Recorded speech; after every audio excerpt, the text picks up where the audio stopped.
दोस्तों NDA defence YouTube channel में आप सभी लोगों का स्वागत करता हूं। पिछली क्लास में हमने औसत चैप्टर के 30 नंबर तक क्वेश्चन करवा दिए थे। अगली क्लास में देखते हैं क्वेश्चन नंबर 31 से क्वेश्चन नंबर 31 में क्या कहा गया है। क्वेश्चन नंबर 31 में कहा गया है कि 11 संख्याओं का औसत 10.9 है यदि प्रथम 6 संख्याओं का औसत 10.5 तथा अंतिम 6 संख्याओं का औसत 11.4 हो तो मध्य की संख्या क्या होगी। तो उसने कहा 11 संख्याओं का औसत 10.9 है, तो 11 संख्याएं हैं, औसत 10.9 है, तो सबसे पहला काम तुरंत हम इनका योग ज्ञात कर सकते हैं। तो 11 का गुणा कराएंगे तो 11 9 99, 11 एकम 11, यानी इन 11 संख्याओं का योगफल आ गया 119.9। आगे का आ गया है यदि प्रथम 6 संख्याओं का औसत उसने कहा यदि प्रथम 6 संख्याओं का औसत 10.5 है, तो 6 संख्याएं हैं, औसत 10.5 है, तो इन 6 संख्याओं का हम योग निकालेंगे तो 6 पंचे 30, 6 एकम 6, अर्थात इन 6 संख्याओं का औसत आ जाएगा 63। आगे उसने कहा है कि अंतिम 6 संख्याओं का औसत 11.4 है, तो अंतिम 6 संख्याओं का औसत 11.4 है, तो इन अंतिम 6 संख्याओं का भी हम योगफल ज्ञात कर सकते हैं। तो 6 को 24, 6 एकम 6 2 8, 6 एकम 6, यानी अंतिम 6 संख्याओं का योगफल आ जाएगा 68.4। ओवरऑल हमने देखा कि 11 संख्याओं का योग था 119.9। ये 6 संख्याएं प्रथम की थी और ये 6 संख्याएं अंतिम की थी। अगर इनको दोनों को जोड़ दें तो इन 6 और 6 12 संख्याओं का योग आ जाएगा। जोड़ते हैं 8 3 11 हो जाएगा, 6 6 12 1 13। ओवरऑल हमने देखा कि इन 12 संख्याओं का योगफल आ गया 131.4 और 11 संख्याओं का योगफल दिया 119.9।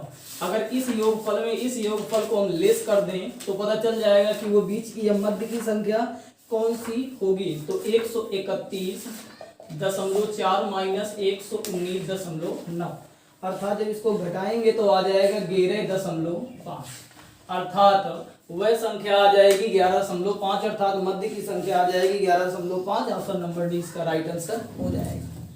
आगे देखते हैं क्वेश्चन नंबर 32 में क्या कहा गया।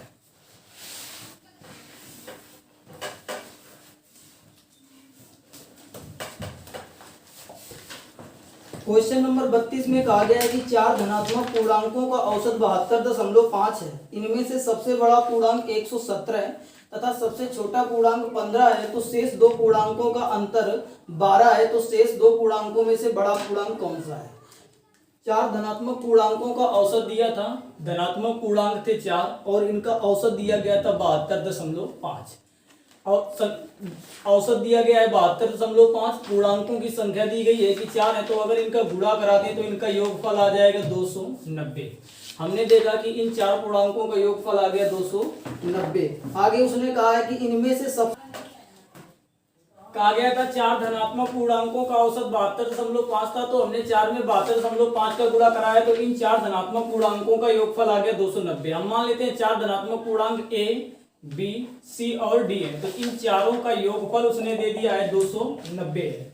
आगे उसने कहा है कि सबसे बड़ा पूर्णांक हम मान लेते हैं कि ये सबसे बड़ा है और डी को मान लेते हैं कि सबसे ये छोटा है, सबसे छोटा है।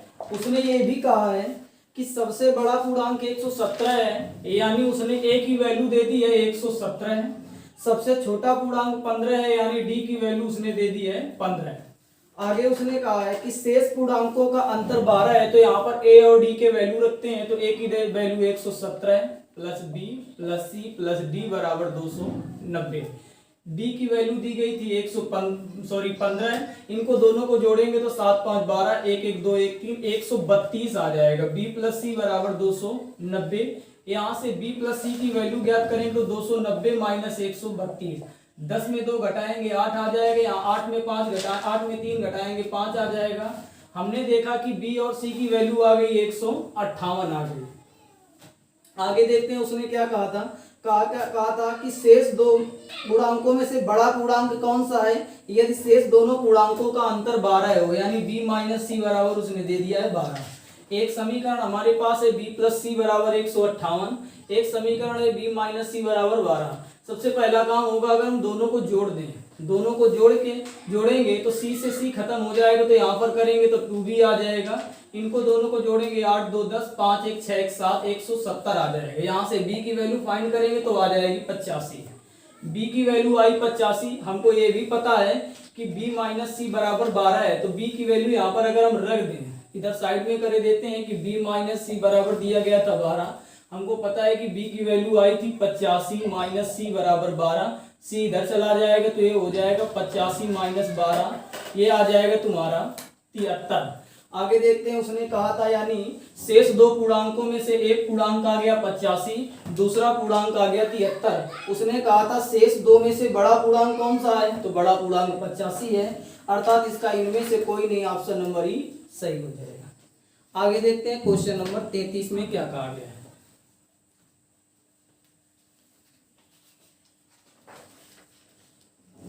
क्वेश्चन नंबर 33 में कहा गया था यदि a तथा b का औसत a के power n plus 1 plus b के power n plus 1 upon a के पावर n प्लस b के पावर n हो तो n की वैल्यू क्या होगी। देखते हैं किस तरह से करेंगे। क्वेश्चन नंबर 33 उसने कहा है कि a तथा b का औसत, यहाँ पर a और b दो संख्याएं हैं, इनका औसत निकालने के लिए दोनों का योग करेंगे और 2 का भाग कराएंगे तभी तो औसत प्राप्त होगा, यानी इनका औसत होगा a प्लस बी बाई 2। उसने कहा है कि इनका औसत दिया गया है a के power n plus 1 plus b के पावर n प्लस 1 बटे a के पावर n प्लस b के पावर n।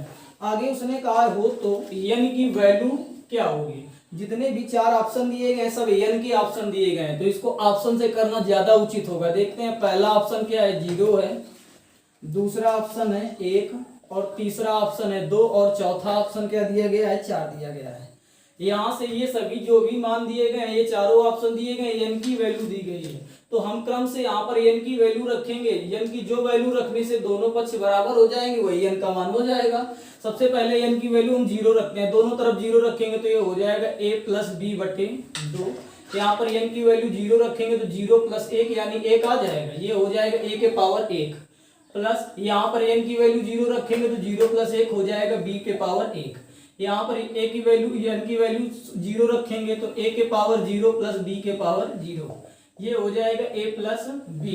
एक चीज ध्यान देना कि कोई भी x अगर हम आधार ले लें, इसकी घात में अगर 0 है तो हमेशा इसका मान 1 होगा, सिवाय x का मान 0 नहीं होना चाहिए, यानी आधार 0 ना हो, घात में अगर 0 है तो उसकी वैल्यू हमेशा 1 आती है। तो यहाँ पर आधार 0 तो है नहीं, इसकी वैल्यू भी 1 आएगी और इसकी वैल्यू भी 1 आएगी, तो ये भी हो जाएगा a प्लस बी बटे 2।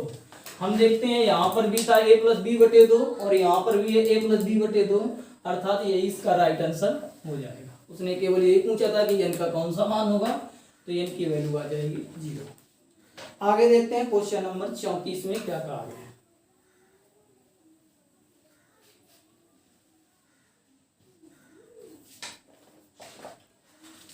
क्वेश्चन नंबर 34 में कहा गया था यदि a comma b comma c का औसत m है। यहाँ पर 3 संख्याएं दी गई हैं और इनका औसत उसने दे दिया है m, यानी संख्याएं कितनी है 3 और औसत m है। तो अगर यहाँ पर दोनों का गुणा करा दें तो ये 3m इन तीनों संख्याओं का योग आया कि नहीं आया। उसने तीनों संख्याएं अलग अलग दी थी कि एक a थी, एक b थी, एक c थी, अर्थात इन तीनों का योग ही तो ये 3m आया है, अर्थात a plus b plus c बराबर हो गया 3m।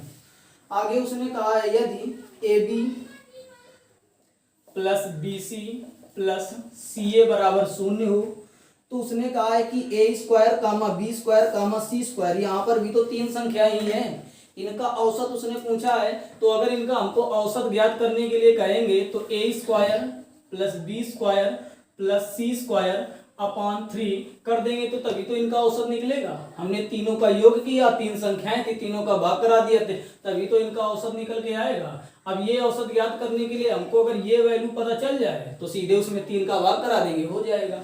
अब इन दोनों समीकरणों की मदद से हम इसकी वैल्यू ज्ञात करेंगे। तो एक फार्मूला होता है बीजगणित में, a plus B plus C का होल स्क्वायर बराबर a square plus B square plus C square, 2 कोष्ठ के अंदर ab plus BC plus CA। इसी को विस्तृत करके 2AB plus 2BC plus 2CA भी लिख सकते हैं, दोनों में सब में कॉमन है इसलिए 2 हमने कॉमन ले लिया है। अब देखते हैं हमें इनमें से किसकी किसकी वैल्यू पता है। तो a प्लस बी प्लस सी बराबर हमको वैल्यू पता है कि 3m है, यहाँ 3m रखेंगे तो ये हो जाएगा 9m स्क्वायर। इसकी वैल्यू हमको ज्ञात करनी है तो a square plus B square plus C square. हमको इसकी वैल्यू उसने दी थी कितनी है, 0 है, तो 2 गुणा 0 हो जाएगा।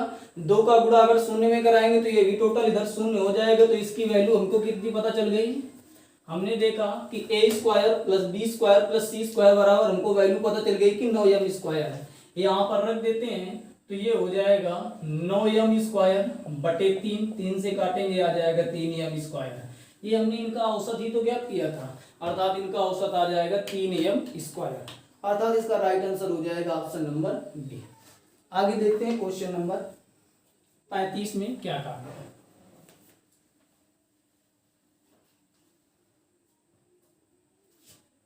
क्वेश्चन नंबर 35 में कहा गया था कि 5 संख्याओं का औसत 18 है, एक संख्या छोड़ देने पर औसत 16 हो जाता है, छोड़ी गई संख्या क्या है।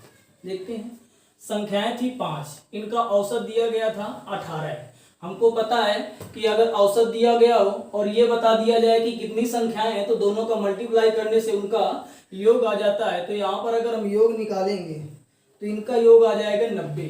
हमने देखा कि इन 5 संख्याओं का योगफल कितना आ गया, 90।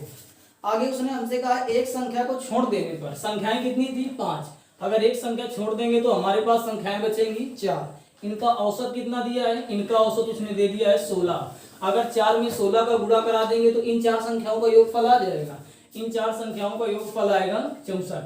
हमने देखा कि ऊपर दिया गया था 5 संख्याओं का योगफल, नीचे दिया गया है 4 संख्याओं का योगफल। ये 4 संख्याओं का योगफल कम क्यों हो गया, क्योंकि हमने यहाँ पर एक संख्या छोड़ दी थी।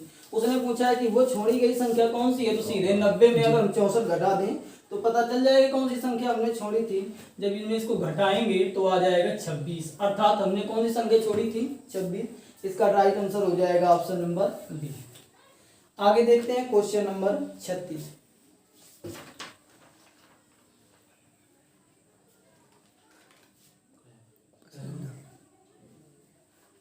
आगे देखते हैं क्वेश्चन नंबर 36 में क्या कहा गया है। कहा गया एक कार की 7 माह की पेट्रोल की औसत मासिक खपत 110 लीटर है। महीनों की संख्या उसने दी है 7 और इनका औसत दिया है उसने 110। यानी औसत का मतलब होता है कि हर महीने वो 110 लीटर खपत करता है, तो 7 महीने में कितनी खपत करेगा।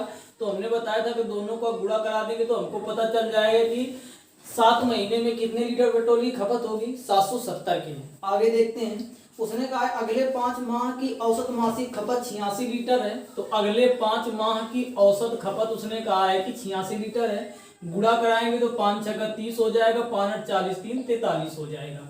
हमने देखा कि 7 महीने में पेट्रोल की खपत 730 थी, 770 थी। अगले 5 महीने में पेट्रोल की खपत थी 430। अगर हम यहाँ से ज्ञात करना चाहें कि इन 12 महीनों में अर्थात एक वर्ष में उसकी पेट्रोल की कितनी खपत हुई, तो दोनों को जोड़ देते हैं। 7 3 10 हो जाएगा, 7 4 11 1 1200। हमने देखा कि इन 12 महीनों में अर्थात पूरे एक वर्ष में कितने पेट्रोल की खपत हुई, 1200 लीटर। उसने कहा है तो इस कार की पूरे वर्ष की औसत मासिक खपत, ये टोटल हमको पता है। अगर औसत निकालना है तो इसमें हम 12 का भाग करा देंगे, क्योंकि 12 महीनों का है तो सीधे आ जाएगा 100 लीटर, अर्थात इनका औसत आ जाएगा 100 litre. Option number B right answer हो जाएगा। आगे देखते हैं क्वेश्चन नंबर 37 में क्या कहा गया। क्वेश्चन नंबर 37 में कहा गया है कि एक वर्कशॉप में कार्यरत सभी कर्मचारियों का औसत वेतन रुपए 8000 है। इसमें से 7 अभियंताओं का औसत वेतन रुपए 12000 है। शेष कर्मचारियों का औसत वेतन रुपए 6000 है। तो इस वर्कशॉप में कार्यरत सभी कर्मचारियों की संख्या कितनी है। तो इस क्वेश्चन को हम एलिगेशन से कर सकते हैं। देखते हैं, एलिगेशन में करने के लिए हमने इस तरह से 3 स्टेप बताए थे। हमने कहा था यहाँ पर कुल को रखते हैं, यहाँ पर पहले प्रकार का डाटा, यहाँ पर दूसरे प्रकार का डाटा।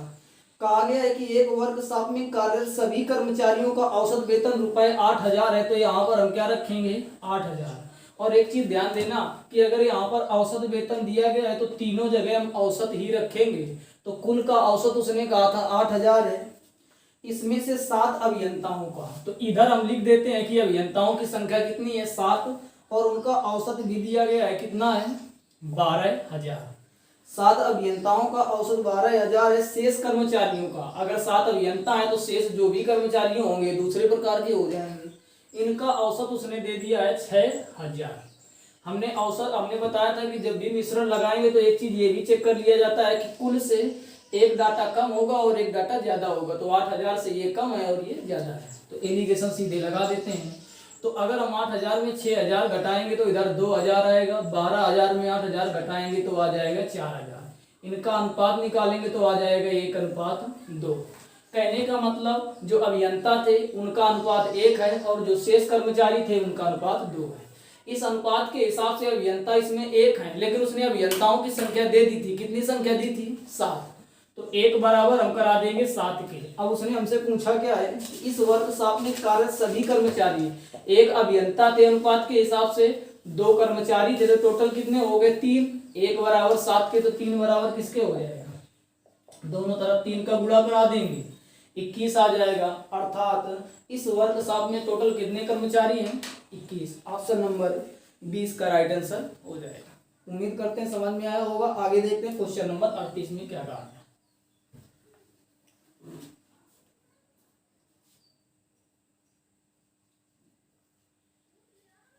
क्वेश्चन नंबर 38 में कहा गया 4 कमाने वाले सदस्यों के एक परिवार की औसत मासिक आय 15,130 थी। यानी कमाने वाले सदस्य थे 4, औसत कितना था? 15,130। अगर हम इनका गुणा करा दें तो पता चल जाएगा कि ये चारों सदस्य कुल कितना कमाते हैं। तो 4 का गुणा कराते हैं, 4 का गुणा कराएंगे तो ये हो जाएगा 60,520। इनका गुणा कराएंगे 4 का 15,130 में तो आ जाएगा 7,520। आगे कहा गया है इनमें से एक पुत्री का विवाह हुआ तथा वो घर से विदा हो गई। इससे परिवार का औसत आय घट करके 14,660 हो गया है। पहले कमाने वाले सदस्य थे 4, अब एक पुत्री का विवाह हो गया तो अब कमाने वाले सदस्य कितने बचे? 3। अब इनका औसत उसने दिया है, कितना हो गया है? 14,660। अब अगर 3 का इसमें गुणा करा दें तो पता चल जाएगा कि अब ये तीनों सदस्य कितना कमाते हैं। गुणा कराते हैं, 3 18 हो जाएगा, 3 18 1 19 हो जाएगा, 3 चौको 12 1 13, 3 1 कम 3 1 4। हमने देखा कि अब ये 3 सदस्य कमाते हैं 43,980। पहले 4 सदस्य कमाते थे 60,520।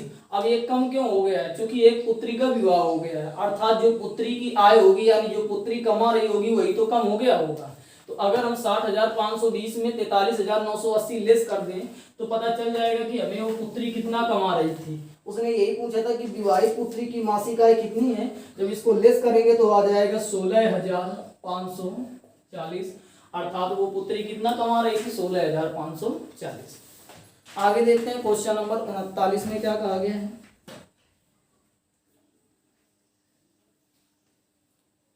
आगे क्वेश्चन नंबर 39 में कहा गया है कि एक व्यक्ति ए से बी तक x किलोमीटर प्रति घंटा की औसत चाल से जाता है। एक स्थान ए है और दूसरा स्थान बी है।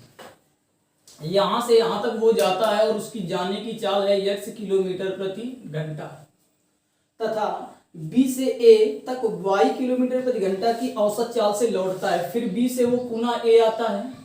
अब इसके आने में चाल उसने कह दी है कि y किलोमीटर प्रति घंटा है। तो उसने कहा है पूरी यात्रा में उसकी औसत चाल क्या हो। तो ये एक फार्मूला ही होता है। देखिए इसमें फार्मूला लगाते समय ध्यान ये रखा जाता है कि अगर एक व्यक्ति एक निश्चित दूरी का मतलब है कि यहाँ से यहाँ तक अगर जा रहा है तो यही दूरी वापस भी ये तय करेगा। अगर एक निश्चित दूरी तय करता है और उसकी जाने में चाल x किलोमीटर प्रति घंटा है और आने में चाल y किलोमीटर प्रति घंटा है, तो अगर उसकी औसत चाल निकालनी हो, इसमें पूछता है कि औसत चाल कितनी है, तो सीधे फार्मूला होता है 2xy बटे x प्लस y। देखते हैं कि किस फार्मूले किस ऑप्शन में ये रखा गया है। तो ऑप्शन नंबर 20 का राइट आंसर हो जाएगा। बस इतना ध्यान रखना कि इसमें दूरी चेंज नहीं होनी चाहिए। अगर दूरी चेंज हो जाएगी तो फिर ये फार्मूला नहीं लगेगा। तो इसका ऑप्शन नंबर भी राइट आंसर हो जाएगा। इसी फार्मूले पर आधारित क्वेश्चन नंबर 40 और 41 है। 40 हम बता देते हैं, 41 खुद कर लेना। देखते हैं कैसे करेंगे 40 नंबर। क्वेश्चन नंबर 40 में कहा गया एक व्यक्ति कार द्वारा नगर ए से नगर बी तक, एक नगर ये है और दूसरा नगर बी है, नगर ए से नगर बी तक जा रहा है 63 किलोमीटर प्रति घंटा की चाल से। आगे कहा गया है तथा 42 किलोमीटर प्रति घंटा की औसत चाल से वापस लौटता है। 42 किलोमीटर प्रति घंटा की औसत चाल से वापस लौटता है। पूरी यात्रा में उसकी औसत चाल क्या है? फार्मूला लगाएंगे 2xy यानी 63 गुणे 42 बटे दोनों को जोड़ेंगे तो 3 2 5 हो जाएगा, 6 4 105 आ जाएगा। अब इसको कैलकुलेट करते हैं तुरंत। हम 7 से इसको काट देंगे, 7 नहीं 63 हो जाएगा, 7 एकम 7, 7 बना 35 हो जाएगा। 3 से काटेंगे, 3 त्रिका 9 हो जाएगा, 53 15 हो जाएगा। ये हो जाएगा 42 गुणे 6/5 आ जाएगा। इनका जब गुणा कराएंगे तो आ जाएगा 50.4 किलोमीटर प्रति घंटा। क्योंकि औसत चाल भी एक प्रकार की चाल ही होती है, इसलिए इसका भी मात्रक किलोमीटर प्रति घंटा रहेगा। ऑप्शन नंबर 20 का राइट आंसर हो जाएगा। आया समझ में कि नहीं आया? इसी तरह से क्वेश्चन नंबर 41 भी करना है तो इसको भी कर लेना। आगे देखते हैं क्वेश्चन नंबर 42।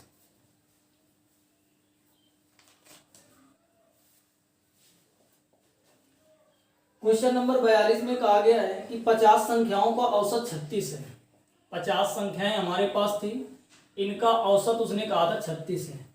बाद में पता चला कि एक संख्या 48 के स्थान पर 23 ले ली गई है, यानी हमको लिखना 48 था और हमने गलती से लिख दिया है 23। अगर हम अपनी गलती सुधार करेंगे तो पहले कहेंगे कि हम इसमें 23 हमने गलती से लिखा था, तो ये 23 हम इसमें घटा दें, तो वो 23 हमारी संख्या हमने गलती से लिखी तो खत्म हो गई। अब हमको अपनी गलती सुधार करनी है तो हमको 23 की जगह पर लिखना क्या था, 48 लिखेंगे, तभी तो हमारी गलती का सुधार होगा। इतनी बात समझ में आई कि नहीं आई? हमने 23 गलती से 23 लिख दिया था, लिखना 48 था, तो 23 घटाएंगे तो हमारी गलती की सुधार होगी, और जब 48 लिखेंगे तो पूरा राइट आंसर हो जाएगा। आगे उसने कहा है कि ले ली गई थी, तो हमने इसमें 23 घटा दिया, क्योंकि 23 की गलती की थी, 48 जोड़ दिया। टोटल संख्याएं थी शुरुआत में कितनी, 50 थी, नीचे 50 का इसमें भाग करा देंगे। जब इसको जोड़ेंगे तो आ जाएगा 25/50, मतलब 1/2 यानी 0.5। यहाँ पर 48 प्लस का था, यानी इसकी वैल्यू भी काहे में आई, प्लस में आई, 0.5। अगर ये वैल्यू प्लस में आए तो इसके साथ इसको जोड़ देंगे, अगर ये वैल्यू इसमें माइनस में आए तो इसके साथ इसको घटा देंगे। उसने पूछा है कि शुद्ध औसत कितना होगा, तो ये 0.5 जो आया इसमें जोड़ देंगे तो 36 प्लस 0.5 यानी 36.5 इसका राइट आंसर हो जाएगा, अर्थात इसका सही औसत हो जाएगा ऑप्शन नंबर सी। आया समझ में कि नहीं आया? आगे देखते हैं क्वेश्चन नंबर 27। देख लेते हैं क्वेश्चन नंबर 27 में क्या है। सॉरी, क्वेश्चन नंबर 27 में क्वेश्चन नंबर 43 है।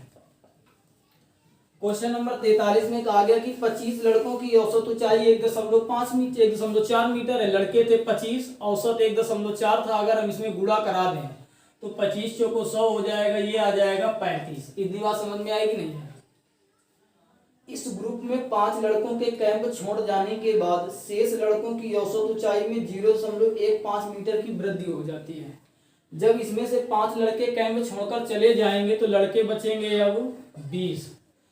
इससे होता यह है कि औसत में 0.15 की वृद्धि हो जाती है। पहले औसत था 1.4, अब हो रहा है 1.5 की वृद्धि हो जाएगी, तो अब औसत हो जाएगा 1.555।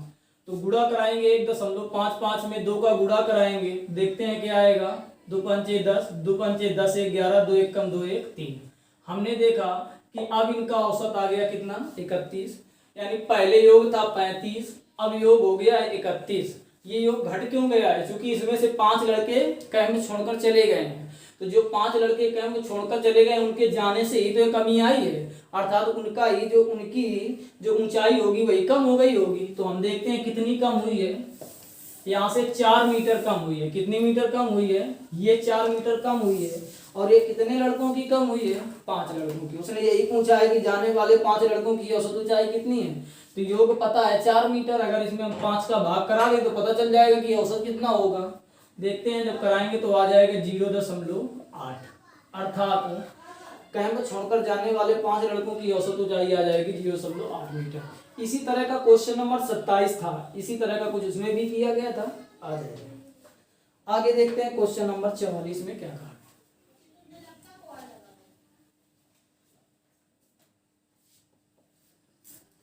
क्वेश्चन नंबर 44 में कहा गया 512 पृष्ठ वाली एक पुस्तक में छपाई की त्रुटियों की औसत संख्या 4 प्रति पृष्ठ है।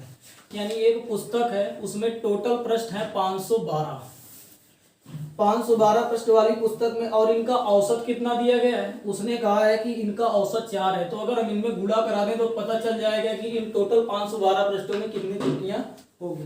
4 का गुणा कराते हैं, हमने देखा इसमें आया 2048, यानी टोटल त्रुटियां कितनी आई? 2048 आ गई। आगे देखते हैं। यदि प्रथम 300, ये 512 पृष्ठ थे, इनमें प्रथम 302 पृष्ठ ये हो गए, तो 512 में अगर हम 302 पृष्ठ इधर घटा दे तो ये कितने पृष्ठ बचेंगे? 2 में 2 जाएगा, 1 ये हो जाएगा, 5 में 3 घटाएंगे 210 आ गया। यानी हमने देखा कि 512 टोटल पृष्ठ थे, उसने कहा था प्रथम 302 पृष्ठ, तो अंतिम के 210 पृष्ठ ही तो बचेंगे। आगे देखते हैं। यदि प्रथम 302 पृष्ठों में इन त्रुटियों की संख्या 998 है। एक चीज ध्यान देना, यहाँ पर उसने त्रुटियों की संख्या 998 कही है, ना कि औसत कहा है। अगर औसत कहता तो गुणा करा के योग निकालते, उसने सीधे सीधे दे दिया है कि इसमें त्रुटियों की संख्या कितनी है? 998। हमको ये भी पता है कि टोटल 2048 त्रुटियां हैं, 998 केवल 302 पृष्ठों में, तो हमको पता चल जाएगा कि इन 210 पृष्ठों में कितनी हुई, तो सीधे 2048 में 998 इसमें घटा देंगे, तो 8 में 8 घटाएंगे 0, 14 में 9 घटाएंगे 5, यहाँ पर बचेगा 9 में 9 घटाएंगे 0। हमने देखा कि इन 210 पृष्ठों में टोटल त्रुटियां आई 1050। उसने हमसे पूछा था कि शेष पृष्ठ, तो शेष पृष्ठ यही 210 ही तो बचे थे। इन शेष पृष्ठों में त्रुटियों की औसत संख्या, तो टोटल त्रुटियां 1050 हैं, औसत उसने पूछा है तो 210 पृष्ठ है, तो 210 का इसमें हम क्या कराएंगे? भाग करा देंगे। जब कैलकुलेट करेंगे तो आ जाएगा 5। यही इसका राइट आंसर हो जाएगा, अर्थात ऑप्शन नंबर 20 का राइट आंसर हो जाएगा। आगे देखते हैं क्वेश्चन नंबर 45 क्या कहा गया है।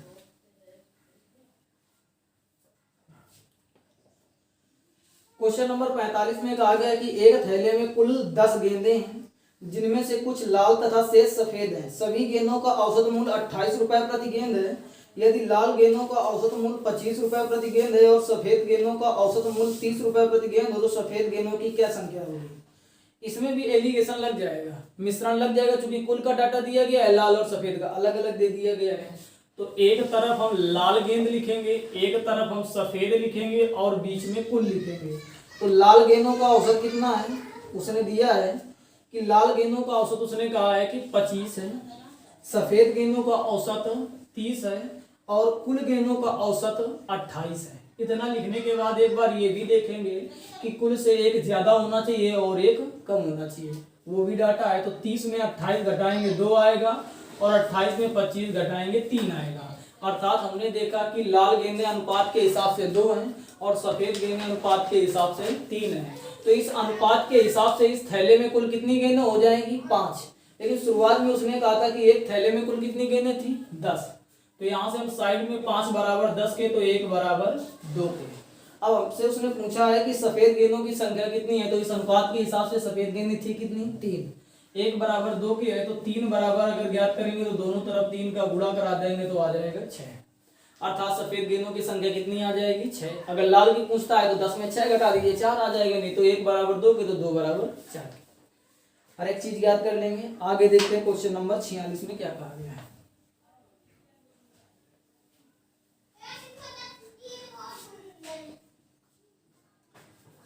क्वेश्चन नंबर 46 में कहा गया है कि एक कंपनी ने वर्ष के पहले 3 महीने में 4000 वस्तुएं प्रतिमाह बनाई। 3 महीने में कितनी बनाती हैं वस्तुएं? 4000 प्रतिमाह। तो हम पता कर लेंगे कि इन 3 महीनों में टोटल वस्तुएं कितनी बनी, तो पता चल जाएगा कितनी बनी? 12000। आगे यदि पूरे वर्ष में 4375 वस्तुएं प्रतिमाह बनाई गई हो, पूरे वर्ष का मतलब होता है 12 महीने में कितनी बनी है?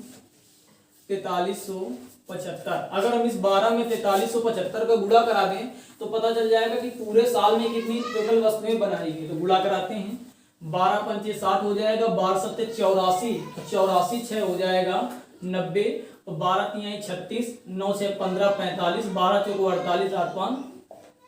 हमने देखा कि टोटल वस्तुएं कितनी बनाई गई हैं? 53,500। आगे देखते हैं। आगे उसने कहा है कि 53 नहीं है, 5250 आएगा। आगे उसने कहा है कि अगले 9 महीने में, टोटल 12 महीने में 52,500 बनाई गई हैं, 3 महीने में 12,000 बनाई गई हैं। तो अगर हम इस 52,500 में 12,000 लेस कर दें तो पता चल जाएगा, और इस 12 में 3 कम कर देंगे तो 9 महीने आ जाएगा। हमको पता चल जाएगा कि 9 महीनों में कितनी वस्तुएं बनाई गई हैं। तो घटाते हैं, सीधे इसके नीचे 12,000 रख के घटा देंगे, ये 0 0 5 आ जाएगा। यहाँ से 2 में 2 घटाएंगे कितना आएगा, 0 आ जाएगा। 5 में 1 घटाएंगे 4। हमने देखा कि 40,500 वस्तुएं टोटल बनाई गई हैं। अगर इसमें हम 9 का भाग कितने का, अगले 9 महीने में अगर हम इसमें 9 का भाग करा दें तो पता चल जाएगा कि 9 महीनों में कितनी वस्तुएं बनाई गई हैं। तो 9 का भाग कराएंगे, 9 चौको 36, 9 पन्ना 45। हमने देखा कि अगले 9 महीने में बनाई गई वस्तुओं का औसत कितना है, 4500 है। राइट आंसर इसका हो जाएगा। आगे देखते हैं क्वेश्चन नंबर 47।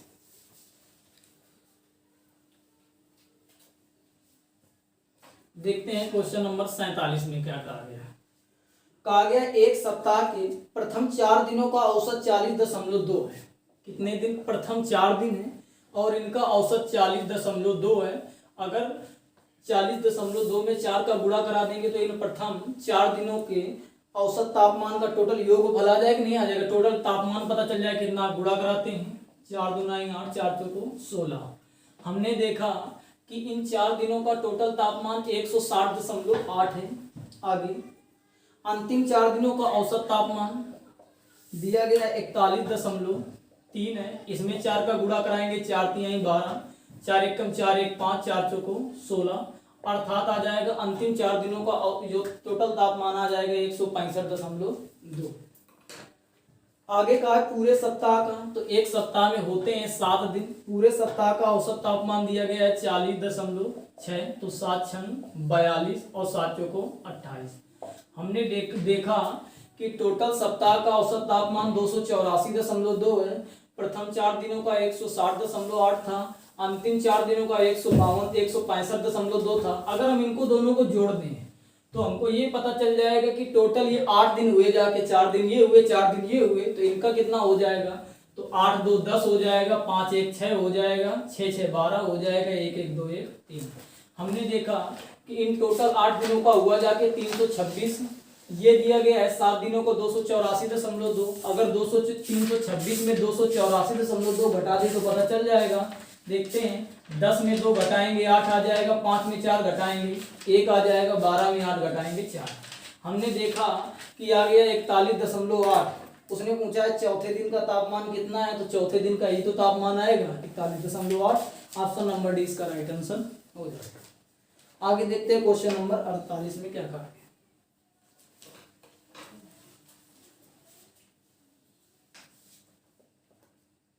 क्वेश्चन नंबर 48 में कहा गया सोमवार से लेकर बुधवार तक। तो हम देखते हैं कि सोमवार से बुधवार तक दिन कितने होंगे। सोमवार मंगलवार बुधवार 3 ही दिन तो हुए। तो इन 3 दिनों का औसत तापमान उसने 37 डिग्री सेल्सियस दिया है। अर्थात सोमवार, मंगलवार और बुधवार इन तीनों दिनों के तापमानों का योग अगर 3 का गुणा करा दें तो योगफल आ जाएगा। अर्थात योगफल आ जाएगा इसमें 111। 3 का गुणा कराएंगे, 3 7 21, 3 3 9 2 11। मंगलवार से बृहस्पतिवार तक, तो मंगल प्लस बुध प्लस बृहस्पतिवार तक का औसत तापमान उसने दिया है 34। अगर 34 में 3 का गुणा कराएंगे, 3 चौको 12, 3 3 9 1 10। हमने देखा कि इसका तापमान आ गया 34 डिग्री सेल्सियस था तीनों का औसत। तो 3 का गुणा कराया तो 3 चौको 12, 3 3 9 102 आ गया। समीकरण नंबर 1 है और समीकरण नंबर 2 है। अगर समीकरण 1 में समीकरण 2 को घटा दें, ऐसे घटा दें तो ये मंगल से मंगल खत्म, बुध से बुध खत्म, तो ये हमारे पास आ जाएगा सोमवार माइनस बृहस्पति बराबर, ये तुम्हारा 11 में 2 घटाएंगे तो 9 डिग्री सेल्सियस ये आ गया। एक समीकरण ये हो गया। आगे उसने कहा है कि बृहस्पति का जो तापमान है सोमवार के तापमान का 4/5 है। यानी जहां भी बृहस्पति का तापमान होगा वहां पर सोमवार का तापमान गुणे 4/5 रख सकते हैं। तो इस समीकरण में देखते हैं, ये तो सोमवार दिया था, बृहस्पति की जगह हम लिख सकते हैं सोमवार गुणे 4/5 बराबर 9। जब इसका एलसीएम लेंगे तो ये 5 इधर चला जाएगा, 5 सोम हो जाएगा, -4 सोम हो जाएगा, तो केवल 1 सोम बचेगा। अर्थात ये हो जाएगा सोम बटे 5 बराबर 9। 3 का गुणा कराएंगे तो यहाँ से आ जाएगा सोम बराबर 45 डिग्री सेल्सियस। हमने देखा कि सोमवार का तापमान आ गया 45 डिग्री सेल्सियस, लेकिन हमसे उसने पूछा किसका, बृहस्पति का। तो ये कंडीशन हमको ये भी पता थी कि बृहस्पति बराबर सोमवार गुणे 4/5। तो सोमवार का 45 गुणे 4/5, 5 9 45, 9 चौको 36। हमने देखा किस बृहस्पति का तापमान आया 36 डिग्री सेल्सियस, सोमवार का तापमान आया 45। आया समझ में कि नहीं आया? आगे देखते हैं क्वेश्चन नंबर 49 क्या कहा गया है, इसको भी देख लेते हैं।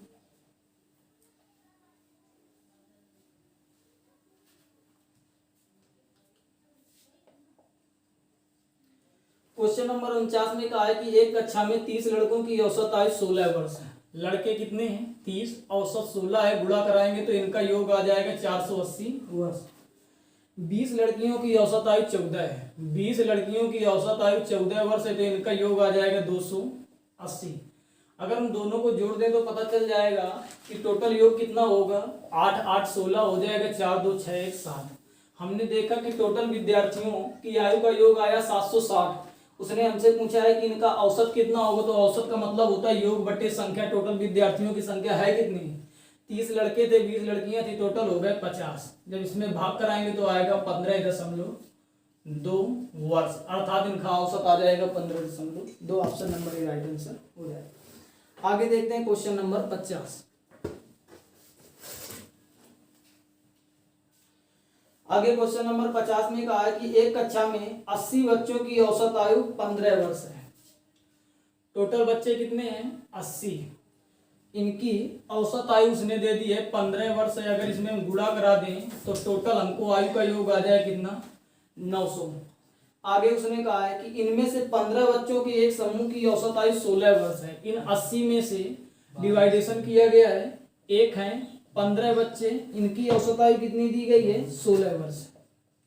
तो अगर हम इस 15 में 16 का गुणा करा दें, सॉरी यहाँ पर गलती हो गई थी, हमने यहाँ पर 15 और गुणे 80 करा के यहाँ 900 करा दिया था, यहाँ पर आ जाएगा 1200।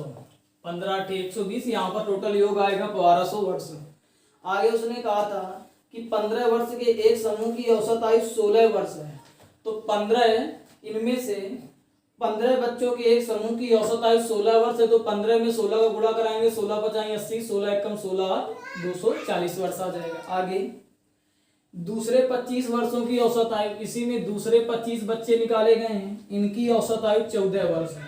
हम इनका भी योग ज्ञात कर सकते हैं। तो 25 चौको 100 हो जाएगा, 25 एकम 25, 10 350 हो जाएगा। आगे उसने कहा है कक्षा के शेष, टोटल 80 थे, 15 ये हो गए, 25 ये हो गए, टोटल हो गए 40। अब हमारे पास बच्चे कितने बचे हैं? 40। इनका दोनों का हम योग करते हैं तो ये हो जाएगा 5 4 9 3 2 5। हमने देखा कि इन 40 बच्चों की आयु का योग आया 590 वर्ष। टोटल है 1200। तो अगर इस 1200 में 590 हम लेस कर दें तो 10 में 9 घटाएंगे 1, 11 में 5 घटाएंगे 610। हमने देखा कि इनका देखिए जो शेष 40 बच्चे बचे थे, इनकी आयु का योग आ गया 610 वर्ष। अब हमसे उसने पूछा है कि शेष बच्चों की औसत आयु कितनी है। तो कुछ नहीं करना, इस 610 में अगर हम 40 का भाग करा दें पता चल जाएगा। 0 से 0 ये खत्म हो जाएगा। 4 से कराएंगे तो इधर भी 25 का गुणा करा दो, इधर भी 25, तो 25 से कम 25, 25 छंका 150, तो ये हो जाएगा 152.2 अंक वाला लगा देना, यानी इनका औसत आ जाएगा 15.25 वर्ष, अर्थात इसका ऑप्शन नंबर ही राइट आंसर हो जाएगा। ऑप्शन नंबर इसका राइट आंसर। आगे देखते हैं क्वेश्चन नंबर 51 में क्या कहा गया है। क्वेश्चन नंबर 51 में कहा गया है कि 36 छात्रों के समूह की औसत आयु 14 वर्ष है। यानी इसमें टोटल छात्र हैं 36 और इनका औसत है 14 वर्ष। आगे देखते हैं, कहा गया है शिक्षक की आयु इसमें सम्मिलित किए जाने पर औसत आयु में 1 वर्ष की वृद्धि हो जाती है। शिक्षक की आयु कितनी है? यहाँ पर 36 छात्रों की औसत आयु 14 वर्ष है। तो हम मान लेंगे कि माना सभी इन 36 छात्रों की सबकी औसत आयु कितनी है? 14 वर्ष है। यानी जितने भी टोटल 36 छात्र हैं सब 14 वर्ष के हैं, तभी इनका औसत 14 वर्ष है। आगे देखते हैं, कहा गया शिक्षक की आयु इसमें सम्मिलित किए जाने से औसत आयु में 1 वर्ष की वृद्धि हो जाती है। अगर जो आने वाला शिक्षक 14 वर्ष का आएगा तो इसमें एक भी वृद्धि नहीं होगी, क्योंकि 14 वर्ष का आएगा तो जब सब 14 के हैं तो ये भी 14 का है, तो टोटल एक भी वृद्धि नहीं होगी। लेकिन सवाल में तो उसने कहा शिक्षक के आ जाने से सब में वृद्धि हो गई है, यानी जो आने वाला शिक्षक होगा ये 14 से कुछ ज्यादा लेके आएगा। क्योंकि 14 का आता तो एक भी वृद्धि नहीं होती, और ये वृद्धि क्या करेगा? 14 से एक्स्ट्रा लेके आएगा कुछ ज्यादा, तो वो ज्यादा सबको दे देगा थोड़ा थोड़ा, तो सब में वही वृद्धि हो जाएगी। क्वेश्चन में कहा गया सब में वृद्धि कितने की हुई है? 1 1 की। 36 टोटल पहले थे, जब शिक्षक आ जाएगा तो शिक्षक हो जाएगा 37, टोटल हो जाएंगे 37। वो सबको अगर देगा तो जितनी भी वृद्धि सब में करेगा तो अपने में भी तो उतनी ही वृद्धि करेगा। तो यानी टोटल हो गए 37 और सब में उसने क्वेश्चन में ही कहा है कि एक एक की वृद्धि की है, तो टोटल वो 37 वर्ष सब में क्या करेगा, बढ़ाएगा टोटल। यानी अगर वो 14 का आता तो एक भी वृद्धि नहीं होती, यानी वो 37 एक्स्ट्रा लेके आया है तभी तो उसने सब में वृद्धि की है। तो यानी टोटल आया कितना है, तो 14 प्लस 37 इसमें जोड़ देंगे तो ये हो जाएगा 51 वर्ष। अतः आने वाला शिक्षक कितने वर्ष का हो जाएगा, 51 वर्ष का। इसी तरह के आगे भी क्वेश्चन मिलेंगे, उनको भी करके देखेंगे, बिल्कुल सिंपल होते हैं, समझ में आ जाएगा। आगे देखते हैं क्वेश्चन नंबर 52 में क्या कहा गया है। क्वेश्चन नंबर 52 में कहा गया है कि किसी समिति के 10 सदस्यों की औसत आयु आज भी उतनी ही है जितनी की 2 वर्ष पूर्व थी। 10 सदस्य थे, उनकी औसत आयु 2 वर्ष पूर्व कुछ रही होगी, हमने मान लिया कि 2 वर्ष पूर्व, ये डाटा हम मान रहे हैं 2 वर्ष पूर्व का। हमने मान लिया कि इन 10 छात्रों की 2 वर्ष पूर्व औसत कितना है, यक्स है, तो 2 वर्ष पूर्व इनकी आयु का योग 10 यक्स आ जाएगा कि नहीं आ जाएगा, क्योंकि हमने 10 छात्र थे, 2 वर्ष पूर्व हमने माना कि औसत यक्स है, तो औसत गुणे संख्या गुणा कराने से 10 यक्स आ जाएगा नहीं आ जाएगा।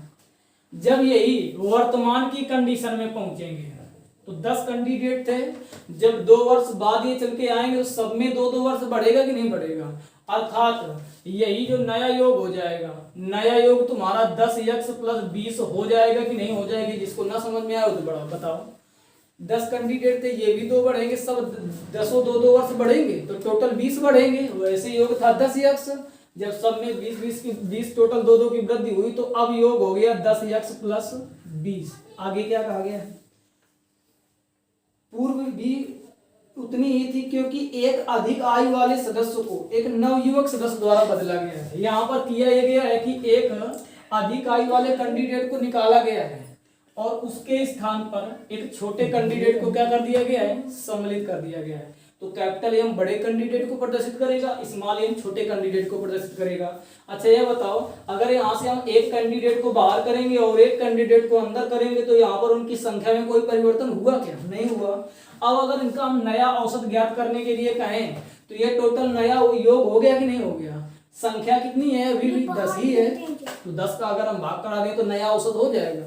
क्वेश्चन में उसने कहा है कि आज भी औसत उतना ही है जितना कि 2 वर्ष पूर्व था, यानी आज भी औसत यक्स ही है। तिर्यक का गुणा कराओ, 10 x plus 20 minus capital M plus small M बराबर 10 यक्स। 10 यक्स से 10 यक्स खत्म हो जाएंगे, ये दोनों उधर चला जाएंगे, तो 20 बराबर हो जाएगा capital M minus small M. उसने हमसे पूछा क्या है, पुराने सदस्य की तुलना में नया सदस्य कितना छोटा है। अच्छा ये बताओ, एक बच्चे की आयु 10 वर्ष हम ले लें, एक बच्चे की आयु 2 वर्ष ले लें, हम तुमसे पूछे कि ये इससे कितना छोटा है तो तुम कहोगे 10 में 2 घटाओगे तो 8 आएगा। हम पूछे ये इससे कितना बड़ा है तो 2 इसमें वही घटाओगे, बताओगे कि 8 वर्ष ये इससे बड़ा है, ये 8 वर्ष इससे छोटा है। यानी इनकी आयु का अंतर है कितना, ओवरऑल 8 वर्ष तो है, तो यहाँ पर भी इनकी आयु का ही तो अंतर ओवरऑल किया गया है, अर्थात यही इसका राइट आंसर हो जाएगा। आगे देखते हैं क्वेश्चन नंबर 53 में क्या कहा है। इस तरह के भी अच्छे क्वेश्चंस होते हैं। क्वेश्चन नंबर 53 में कहा गया किसी क्रिकेट टीम में 2 खिलाड़ियों की आयु क्रमशः 17 वर्ष और 20 वर्ष है। एक खिलाड़ी की आयु, ये क्वेश्चन नंबर 53 है, एक की आयु 17 वर्ष है और एक की आयु 20 वर्ष है। एक क्रिकेट टीम में 2 खिलाड़ियों की आयु क्रमशः 17 वर्ष और 20 वर्ष है। इनके स्थान पर 2 नए खिलाड़ी लेने से, कहने का मतलब है कि क्रिकेट टीम में टोटल तो 11 खिलाड़ी होते हैं, 9 खिलाड़ियों में कोई परिवर्तन नहीं किया गया है, 2 खिलाड़ियों में क्या किया गया है, इन दोनों को बाहर किया गया है। ये 2, एक की उम्र 17 वर्ष थी, दूसरे की उम्र 20 वर्ष थी, इन दोनों खिलाड़ियों को बाहर करके इनके स्थान पर 2 नए खिलाड़ी लिए गए हैं। तो पहले हम देखते हैं कि इन दोनों खिलाड़ियों की आयु कितनी होगी, टोटल होगी 37 वर्ष। इन 37 वर्ष के दोनों खिलाड़ियों को बाहर किया गया है और इनके स्थान पर 2 नए खिलाड़ी लिए गए हैं। तो कहा गया इनके स्थान पर 2 नए खिलाड़ी लेने से टीम के 11 खिलाड़ियों की आयु 2 महीने कम हो गई। एक चीज तो तुमको स्पष्ट है कि अगर ये 37 साल के दो खिलाड़ी बाहर गए हैं, अगर इनके स्थान पर 37 वर्ष के दोनों खिलाड़ी रख लिए जाते तो एक भी परिवर्तन नहीं होता। सवाल में तो उसने कहा है कि सब में 2-2 महीने की कमी हो गई है। तो क्यों कमी हो गई है? क्योंकि आने वाले खिलाड़ी 37 वर्ष से कम होंगे। अगर 37 वर्ष से ज्यादा होते तो सब में वो वृद्धि करते, यानी 37 वर्ष तो इसको लिखा रहने देंगे। कमी हुई है तो इसमें कुछ घटा होगा। कितना घटा है? कहा गया है आने से 11 खिलाड़ियों की औसत आयु 2 महीने कम हो गई है। तो सब में 2-2 महीने की कमी होगी। टोटल खिलाड़ी कितने थे? 11 है। तो कितने महीने की कमी हो गई? 22 माह की। जो आने वाले खिलाड़ी होंगे वो उतने वर्ष के तो होंगे, क्योंकि 22 माह सब में कम करेंगे। कम करने के बाद जो बचेगा तभी तो होगा। अब देखते हैं 37 वर्ष को हम इस तरह से लिख सकते हैं, इसमें हम 35 वर्ष प्लस 2 वर्ष लिख सकते हैं, क्योंकि 2 वर्ष में होते हैं 24 माह। 24 माह में 22 माह घटाएंगे तो कितना आ जाएगा? 2 माह आ जाएगा कि नहीं आ जाएगा? उम्मीद करते हैं इतना भी समझ में आया होगा। आगे उसने कहा है कि नए खिलाड़ियों की औसत आयु कितनी है, तो ये नए खिलाड़ियों की आयु का योग तो था, औसत निकालना है तो हम 2 का इसमें भाग कराएं तभी तो पता चलेगा। अब एक चीज देखो कि अभी तो इसमें 35 में 2 का भाग नहीं जाएगा। अब हम काम क्या करें, इस 35 वर्ष से 1 वर्ष इसमें ट्रांसफर कर दें, तो इसको हम लिख दें 34 वर्ष। अगर यहाँ पर ये वर्ष इधर ट्रांसफर करेंगे तो 1 वर्ष बराबर 12 महीने, 2 महीने पहले से ही थे तो कितना हो गया? 14 माह हो गए कि नहीं हो गए? अब बताओ समझ में आया आता कि नहीं आया? अब 2 का दोनों में अलग अलग भाग चला जाएगा तो ये हो जाएगा 17 वर्ष 7 माह। देखो 17 वर्ष 7 माह है किसी में आपका? एक चीज ये भी ध्यान देना, यहाँ पर माइनस ना होना चाहिए, हमेशा प्लस होना चाहिए। प्लस होने के बाद दोनों में अलग अलग भाग करा देना। इसी तरह का सेम क्वेश्चन नंबर 54 है। 54 से ये सवाल अपने आप क्लियर हो जाएगा, बिल्कुल समझ में आ जाएगा एक एक। आगे देखते हैं 54। क्वेश्चन नंबर 54 में कहा गया है कि 8 पुरुषों में से 2 पुरुषों की आयु क्रमशः 21 वर्ष तथा 23 वर्ष है। वहां पर टोटल उसने क्रिकेट टीम कही थी, तो क्रिकेट टीम में हमको पहले से ही पता होता है कि 11 खिलाड़ी होते हैं। यहाँ पर उसने बताया कि 8 पुरुषों में से 2 पुरुषों की आयु, एक की आयु 21 वर्ष है और दूसरे की आयु 23 वर्ष है। हम दोनों का योग करेंगे तो आ जाएगा तुम्हारा ये 3 एक 44 वर्ष। इतनी बात समझ में आई कि नहीं आई? हमने देखा था कि ये दोनों जो बच्चे थे ये 44 वर्ष के थे, इनके स्थान पर 2 नए कैंडिडेट लिए गए हैं। अगर आने वाले नए कैंडिडेट 44 वर्ष के ही होंगे तो एक भी वृद्धि नहीं होगी। सवाल में कहेगा कोई परिवर्तन नहीं होता औसत में। अगर वृद्धि होती है तो आने वाले 44 से ज्यादा होंगे, अगर कमी होती है तो आने वाले 44 से कम होंगे। उसने कहा इनके स्थान पर 2 नए पुरुषों को लेने से इनकी औसत आयु में 2 वर्ष की वृद्धि हो जाती है। वृद्धि हो रही है यानी ये 44 तो होगा ही होगा, साथ में कुछ एक्स्ट्रा भी ये लेके आए होंगे। कितने कितने की सब में वृद्धि होती है? 2-2 की। तो ये 8 में वृद्धि होगी कि नहीं होगी? तो टोटल कितनी वृद्धि हुई? 8 थे, सब में 2-2 की वृद्धि, यानी 16 वर्ष की क्या हो गई? ये 16 वर्ष एक्स्ट्रा लेके आएंगे कि नहीं आएंगे? तो टोटल हम देखें कि आए कितने के, तो 6 4 10, 4 1 5 1 6 60 वर्ष। ये इनकी आयु का योग आया। उसने हमसे पूछा क्या है? दोनों नए पुरुषों की औसत आयु उसने पूछी है। औसत का मतलब इसमें 2 कैंडिडेट थे, 2 का भाग कराएंगे कि नहीं कराएंगे? तो 2 का भाग कराया तो आ गया यहाँ पर कितना? 30 वर्ष। उम्मीद करते हैं समझ में आया होगा। कुछ नहीं आया? आगे देखते हैं क्वेश्चन नंबर 55 में क्या कहा गया है।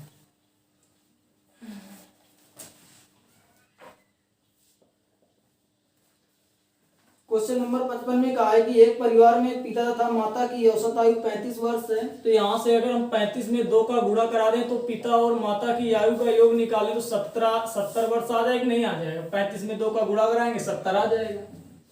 आगे कहा गया पिता माता और उनके पुत्र की औसत आयु 27 वर्ष है। अब इसमें हम 3 कैंडिडेट हैं, पिता है, माता है और इनका एक पुत्र भी है।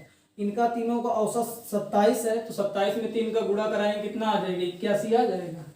हम देखते हैं यहाँ पर केवल पिता माता थे, यहाँ पर पुत्र के शामिल हो जाने से यही हो गया 81 हो गया है। 81 में 70 घटा देना, सीधे सीधे आ जाएगा 11 वर्ष। आ जाएगा नहीं आ जाएगा? आगे देखते हैं क्वेश्चन नंबर 56 में क्या कहा गया।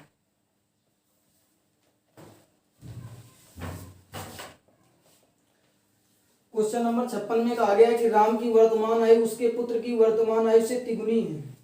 एक कैंडिडेट तथा उसके पिता की आयु का 2/5 है। राम की वर्तमान आयु राम की आयु जो है उसके पुत्र की वर्तमान आयु से तिगुनी है। पुत्र की वर्तमान आयु की क्या है? 3 गुनी है। यही तो सवाल में उसने कहा है। यहां से अगर हम ज्ञात कर लें राम बटे पुत्र, तो यह आ जाएगा 3/1। इतना ज्ञात करना समझ में आया कि नहीं आया? आगे कहा है राम की वर्तमान आयु उसके पुत्र की वर्तमान आयु से तिगुनी तथा उसके पिता की आयु का 2/5 है। कौन? राम की ही आयु। साइड में लिखते हैं राम की आयु अपने पिता की आयु का कितना है? उसने कहा 2/5। यहां से हम लिखेंगे राम बटे पिता हो जाएंगे 2/5। एक चीज देखते हैं कि इसके हिसाब से यहाँ पर राम कितने हैं? 2, और इसके हिसाब से यहाँ पर पिता कितने हैं? 5 है। तो अगर एक तो तरीका ये है कि यहाँ पर राम यहाँ है तो यहाँ पर भी राम को दोनों में सेम कर लें, तो 3 और 2 का एलसीएम कितना आएगा? 6 आएगा। इसको भी 6 बना लें, तो इसको 6 बनाने के लिए इधर 2 का गुणा, तो इधर भी ऊपर नीचे दोनों में 2 का गुणा कराएंगे। इसमें ऊपर नीचे हम 3 का गुणा करा देंगे। तो यहाँ पर हमने देखा कि आ गया राम बटे पुत्र बराबर 6/2। यहाँ से आ गया राम बटे पिता बराबर 6/15। इतना करना समझ में आया कि नहीं आया? इसके हिसाब से राम 6 के हैं, पुत्र 2 का है, राम 6 के हैं और पिता 15 का है। दोनों कंडीशन में राम 6 ही 6 है कि नहीं है? आगे उसने कहा है तीनों की औसत आयु 46 वर्ष है। तो अगर हम 46 में 3 का गुणा करा दें तो क्या इनका योग आ जाएगा? तो 46 में 3 का गुणा कराएंगे, 3 18, 3 चौक 12, 1 13। यानी हम देखते हैं तीनों का योगफल कितना आया? 138 आया कि नहीं आया? इसके हिसाब से तीनों का योगफल कितना हो जाएगा? कर सकते हैं कि नहीं कर सकते हैं? राम 6 है, 6 2 8, 15 8 कितना हो जाएगा? 23 हो जाएगा कि नहीं हो जाएगा? तो इसके हिसाब से योग 23 बराबर 138 के, तो 23 का इसमें एक बराबर निकालेंगे तो 138/23 कितनी बार में चला जाएगा? देखते हैं। 6 3 का 18, 6 दूनी 12, 23 का गुणा अगर इसमें 6 करा दें तो 1 बराबर 6 के आ गया कि नहीं आ गया? अब उसने हमसे पूछा है कि राम की वर्तमान आयु और उसके पिता की वर्तमान आयु में कितना अंतर है? राम की वर्तमान आयु अनुपात के हिसाब से 6 है और पिता की वर्तमान आयु अनुपात के हिसाब से 15, और 15 और 6 में अंतर कितने का होगा? 9 का ही तो होगा। 15 में 6 घटा देंगे 9 नहीं आ जाएगा। 1 बराबर अगर 6 के है तो 9 बराबर निकालेंगे, कितने वर्ष आ जाएंगे? 54 वर्ष। देखो 54 वर्ष option number C right answer हो जाएगा। आगे देखते हैं क्वेश्चन नंबर 57।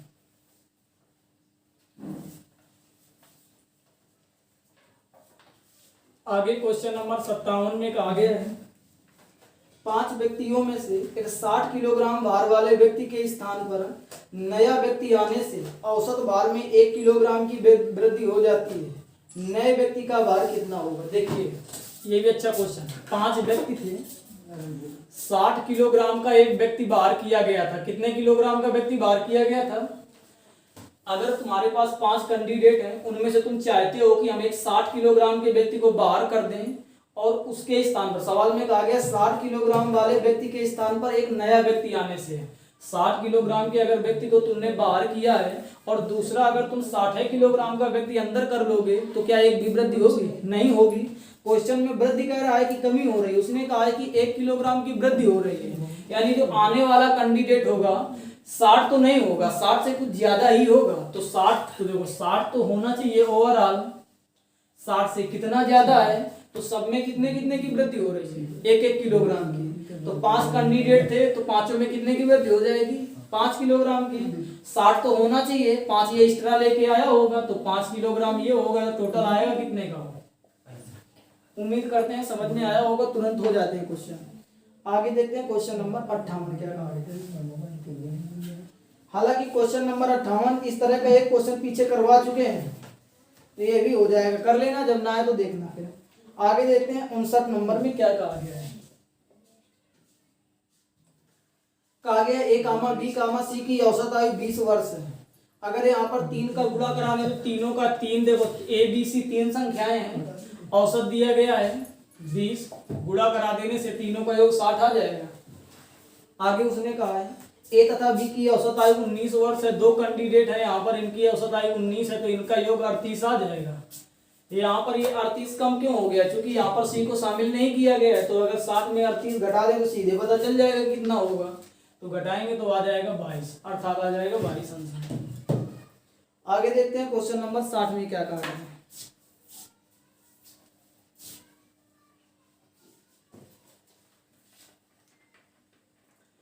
क्वेश्चन नंबर 7 में कहा गया एक कक्षा में 32 लड़कों की औसत आयु 14 वर्ष है। टोटल कैंडिडेट कितने थे? 32 लड़के थे और इनकी औसत आयु कितनी थी?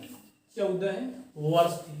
अगर इसमें हम गुणा करा दें तो 14 दूना 28 हो जाएगा, 14 से 42, 43, 44, 488 वर्ष आ जाएगा कि नहीं आ जाएगा इनका योग। आगे उसने हमसे कहा क्या है? आगे कहा गया है कि 26 लड़कियों की औसत आयु 12 वर्ष है। लड़कियां 26 हैं, औसत आयु 12 वर्ष है। गुणा कराएंगे 12 छंग 72 हो जाएगा, 12 दुनाई 24, 7 4 11, 312 वर्ष। हम देखते हैं 26 लड़कियों की औसत आयु यानी टोटल आयु कितनी आ गई? 312 वर्ष। अगर हम इन दोनों को जोड़ दें 8 2 10, 4 5 1 6, 4 3 7, हमने देखा कि इन टोटल विद्यार्थियों की आयु का योग कितना आया? 760 वर्ष। उसने हमसे पूछा है कि सभी विद्यार्थियों की औसत आयु कितनी होगी, तो 760 में हम कितने का भाग कराएंगे? क्योंकि इसने टोटल विद्यार्थी का है तो लड़के और लड़कियां दोनों को जोड़ेंगे तो ये लड़के लड़कियां टोटल हैं कितने? 58। अगर इसमें हम 58 का भाग कराएंगे तो 58 का भाग कराने से आएगा 13.1054। लेकिन उसने हमसे पूछा है कि दशमलव के केवल तुमको 2 अंकों तक पूर्णांकित करना है, तो दशमलव के 2 अंकों तक पूर्णांकित करने का मतलब 13.10। तो 13.10 ऑप्शन नंबर बी में दिया गया है, तो ऑप्शन नंबर बी इसका राइट आंसर हो जाएगा। आगे देखते हैं क्वेश्चन नंबर 61 में क्या कहा गया है। शादी के समय एक औरत तथा उसके पति की औसत आयु 23 वर्ष है। तो शादी के समय एक औरत है और उसका पति है, यानी 2 कैंडिडेट हैं। यहाँ पर 23 है उनकी औसत आयु, 23 में 2 का गुणा करा देने से औरत और उसके पति की आयु का योग आ जाएगा 46 वर्ष। इतना सबको समझ में आया कि नहीं आया? आगे देखते हैं। कहा गया 5 वर्ष बाद उनके पास 1 वर्ष का बच्चा है। तो जब ये 5 वर्ष बढ़ेंगे तो औरत भी 5 वर्ष बढ़ेगी और उसका पति भी 5 वर्ष बढ़ेगा। तो यही अगर इन्हीं दोनों का हम 5 वर्ष बाद योग अगर देखें तो 5 वर्ष बाद इनका योग 56 वर्ष हो जाएगा कि नहीं हो जाएगा, ये सबको समझ में आ गया होगा। क्योंकि 5 वर्ष ये बढ़ेगा, 5 वर्ष ये बढ़ेगा, तो दोनों में 10 वर्ष बढ़ेंगे तो 46 10 हो जाएगा 56 वर्ष। 5 वर्ष बाद उनके 1 वर्ष का बच्चा है, तो इस बच्चे की भी आयु अगर हम 1 वर्ष सम्मिलित कर दें तो ये टोटल आ जाएगा 57 वर्ष। और ये 57 वर्ष में है कितने कैंडिडेट? 3 कैंडिडेट हैं, औरत और उसका पति और उसका एक बच्चा। तो अब उसने पूछा है कि अब सारे परिवार की औसत आयु कितनी है, तो अब सारे परिवार में कैंडिडेट कितने हो गए? 3। तो अब औसत निकालने के लिए भाग कितने कराएंगे? 3, आ जाएगा 19 वर्ष। ये सेम क्वेश्चन एयरफोर्स 2018 एग्जाम में पूछा गया था। सेम यही क्वेश्चन था, इसी किताब को उठा के रख दिया गया था। तो देखो कितना सर सिंपल क्वेश्चन है, आसान है करना। आगे देखते हैं क्वेश्चन नंबर 62 में क्या था।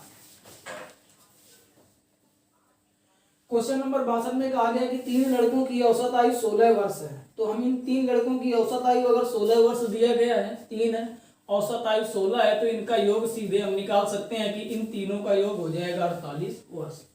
लेकिन इनकी आयु का उसने अनुपात भी दे दिया है, अनुपात 4:5:7।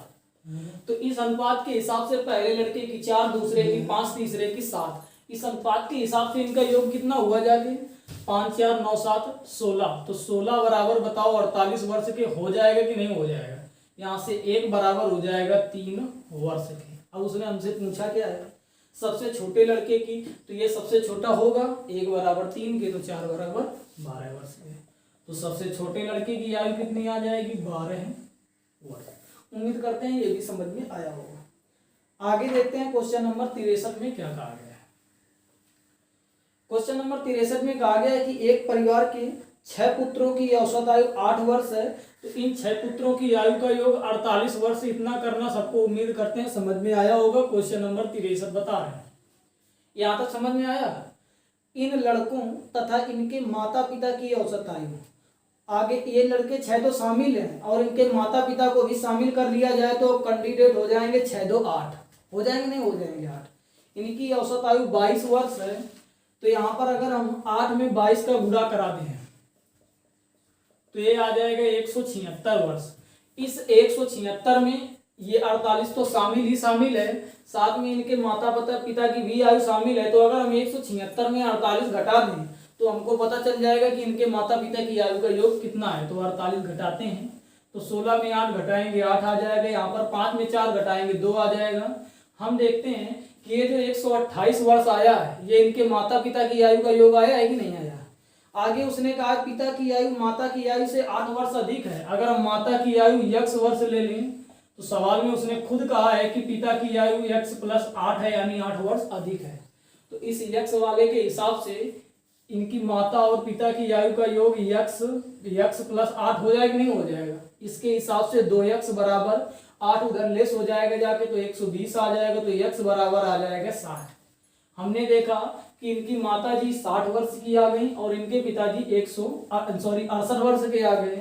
उसने हमसे पूछा क्या था माता की आयु कितनी है, तो माता की आयु 60 वर्ष आ जाएगी। उम्मीद करते हैं समझ में आया होगा। आगे देखते हैं क्वेश्चन नंबर 64 में क्या कहा गया है।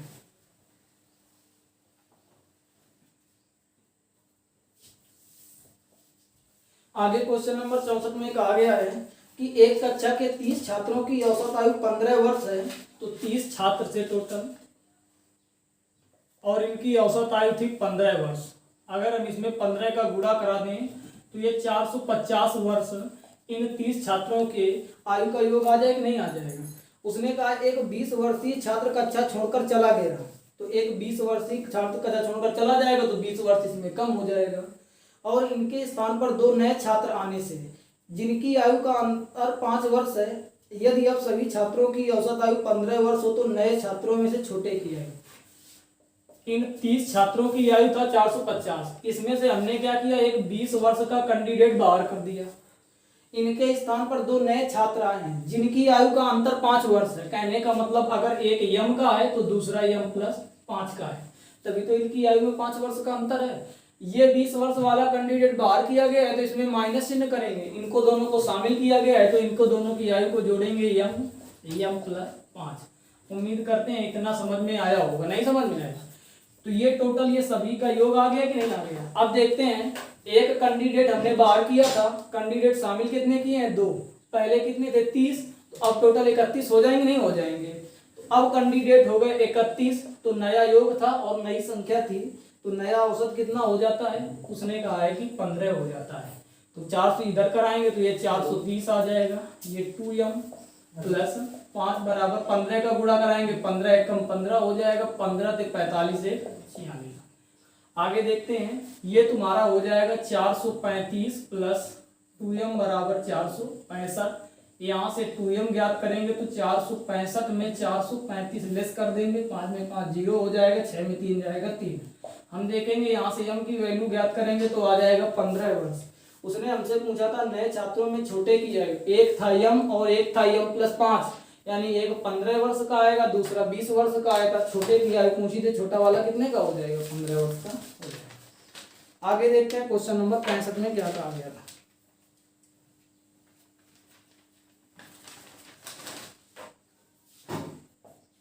आगे क्वेश्चन नंबर 65 में कहा गया है एक क्रिकेट टीम के 2 खिलाड़ियों की आयु क्रमशः 18 वर्ष और 20 वर्ष है।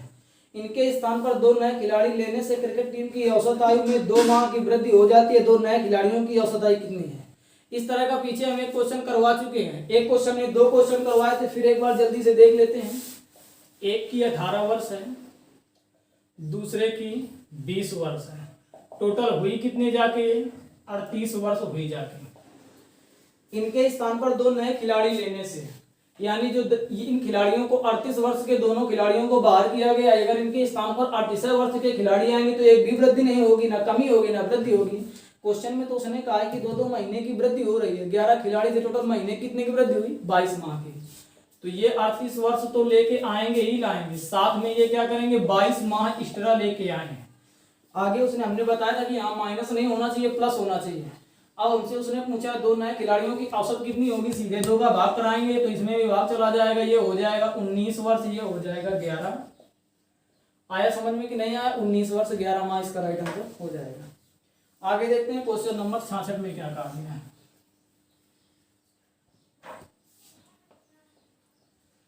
क्वेश्चन नंबर 66 में कहा गया एक कक्षा के 16 लड़कों का औसत भार 50.25 किलोग्राम है, शेष 8 लड़कों का औसत भार 45.15 किलोग्राम है। कक्षा के सभी लड़कों का औसत भार कितना है। इस तरह के हम कई क्वेश्चन करवा चुके हैं। पहले लड़कों का अलग निकाल देना, शेष लड़कों का अलग निकाल देना, दोनों का जोड़ देना, इसके बाद 16 8 हो जाएंगे 24, 24 का भाग करा देना, राइट आंसर आ जाएगा। आ जाएगा नहीं आ जाएगा। आगे देखते हैं क्वेश्चन नंबर 67 में क्या कहा गया है। जो नया क्वेश्चन होगा, नया टाइप होगा, हम पहले ही बता देंगे। क्वेश्चन नंबर 67 में कहा गया एक कक्षा में 45 विद्यार्थी थे। तो टोटल विद्यार्थी हैं कितने? 45। इसमें से 30 क्या कहा गया है उसने कि 30 लड़के हैं, 30 बॉयज हैं। तो इतना श्योर है कि 15 गर्ल्स होंगी कि नहीं होंगी। आगे उसने कहा है यदि लड़कों का औसत भार 45 किलोग्राम हो, लड़कों का औसत भार उसने दे दिया है 45 केजी है, और सॉरी लड़कियों का औसत भार उसने कहा है कि 45 केजी है औसत भार, ये लड़कियों का है। लड़कों का औसत भार 52 किलोग्राम है। उसने हमसे पूछा है कि संपूर्ण कक्षा का औसत भार कितना होगा, तो ये भी लगभग आ जाएगा। क्यों? यहाँ से हम पहले लड़कियों का टोटल लड़कों का भार निकालेंगे, 0 हो जाएगा, 3 दूनी 6 हो जाएगा, 53 15 हो जाएगा। लड़कों का निकालेंगे, 15 पचे 75 हो जाएगा, 15 से कुछ 60 67 हो जाएगा। अब इनको दोनों को जोड़ देंगे तो टोटल लड़कों का आ जाएगा, टोटल विद्यार्थियों का। इसके बाद उसमें 45 का भाग करा देना, राइट आंसर इसका आ जाएगा। आ जाएगा नहीं? आ जाएगा। आगे देखते हैं क्वेश्चन नंबर 68 में क्या कहा गया है।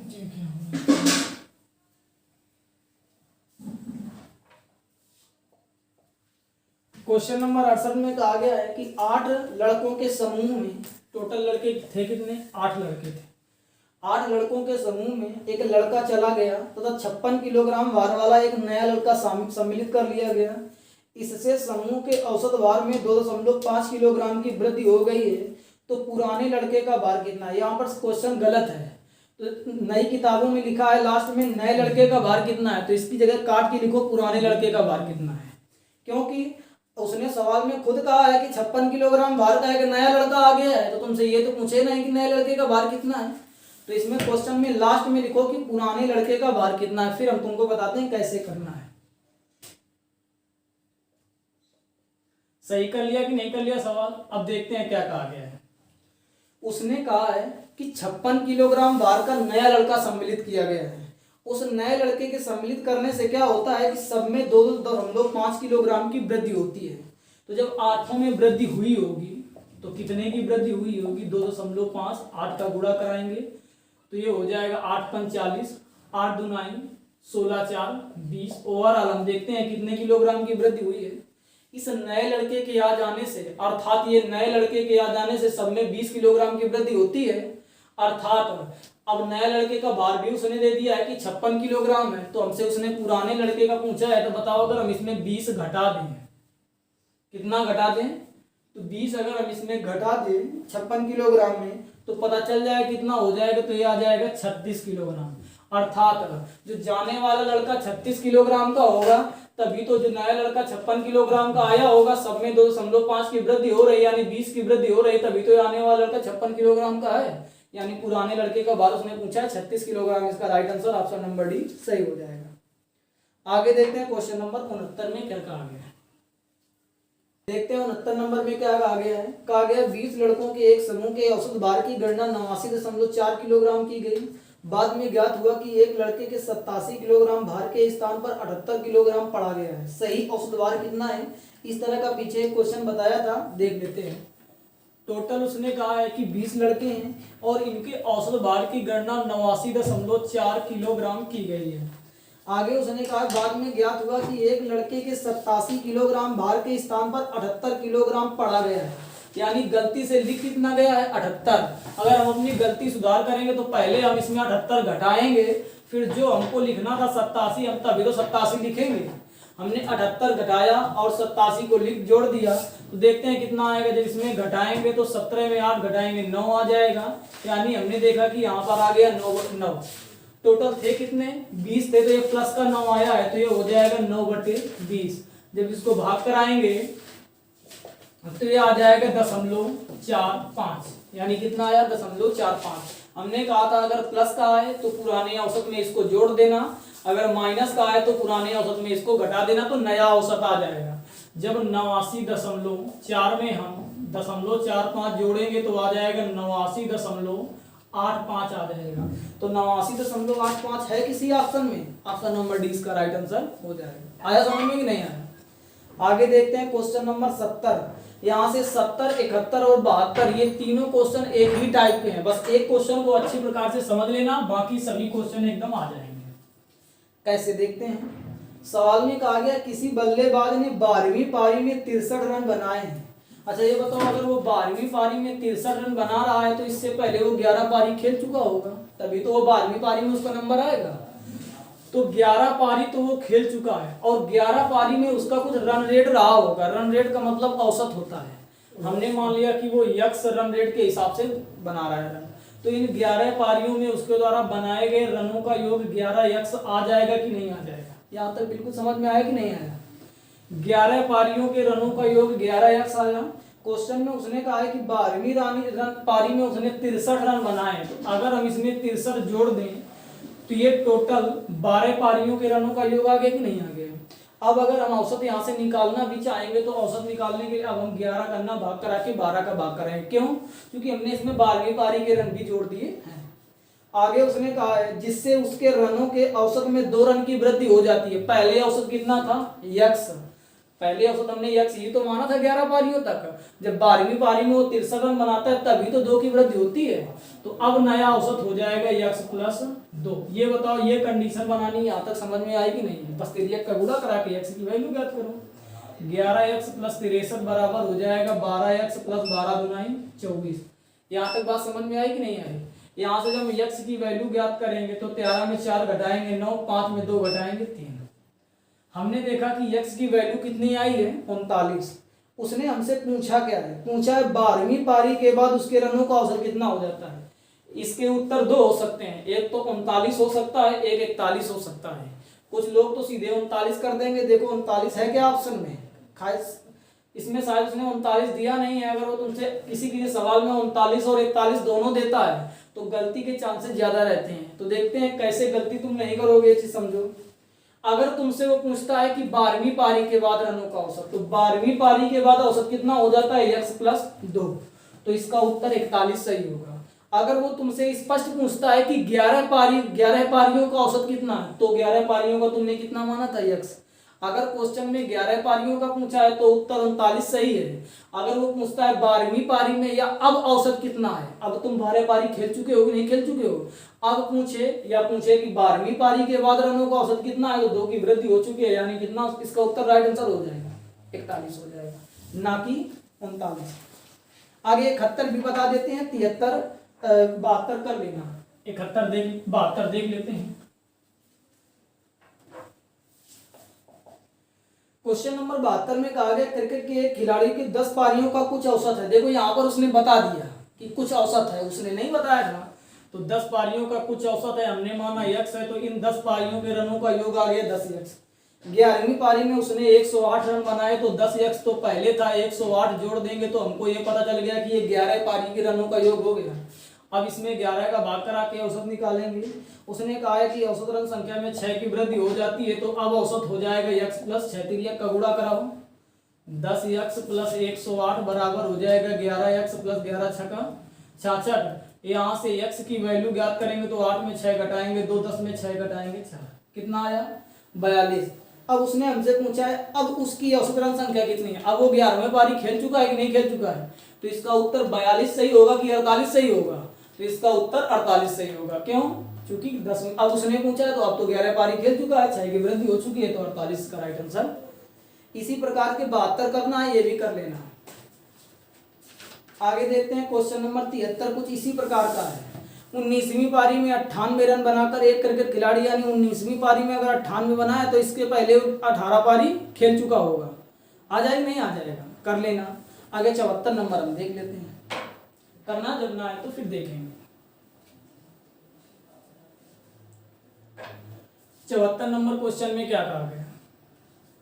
74 नंबर क्वेश्चन में कहा गया कि एक क्रिकेट मैच में पहले 10 ओवर में रन रेट 3.2 है, यानी 10 ओवर तक जब मैच हुआ है तो उसमें रन रेट है 3.2 का, यानी हर ओवर में 3.2 रन बनाए गए।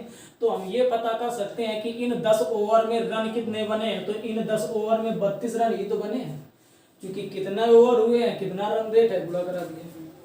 आगे उसने कहा है कि 282 रन का लक्ष्य रखा गया है, यानी एक टीम ने दूसरी टीम के लिए लक्ष्य 282 का रखा है। पहली दूसरी टीम ने 10 ओवर तो मैच खेल लिया, लेकिन अभी वो रन कितने बना पाई है? केवल 32 बना पाई है। उसने कहा है कि लक्ष्य को पूरा करने हेतु, और ये 50 ओवर का मैच है, तो अभी इनके पास ओवर कितने शेष हैं, 40 ओवर। उसने बता भी दिया है कि 40 ओवर इनके पास अभी 40 ओवर क्या है, शेष हैं। 32 रन अभी ये बना पाए हैं। टोटल लक्ष्य इन्होंने 282 का रखा था, तो अभी इनको कितने रन बनाने हैं, तो 282 में सीधे 32 घटा दें तो हमको पता चल जाएगा कि 250 रन। इनको अभी 250 रन ही तो बनाने हैं। उसने पूछा है औसत क्या होगा, 250 बनाने हैं, कितने ओवर में बनाने हैं, 40 ओवर में। तो कुछ नहीं करना, सीधे 40 का भाग करा देना, तो 4 छंग 24, 6.25। उम्मीद करते हैं ये भी समझ में आ गया होगा कि अब इसका रन रेट कितना होगा, 6.25। आया समझ में कि नहीं आया। आगे क्वेश्चन नंबर का आगे, एक बल्लेबाज अपनी 51वीं पूर्ण पारी में इसके पहले 50 पारी खेल चुका होगा, तो ये भी आ जाएगा, नहीं आ जाएगा, करना। आगे देखते हैं 76 नंबर क्या कहा गया है। 76 नंबर में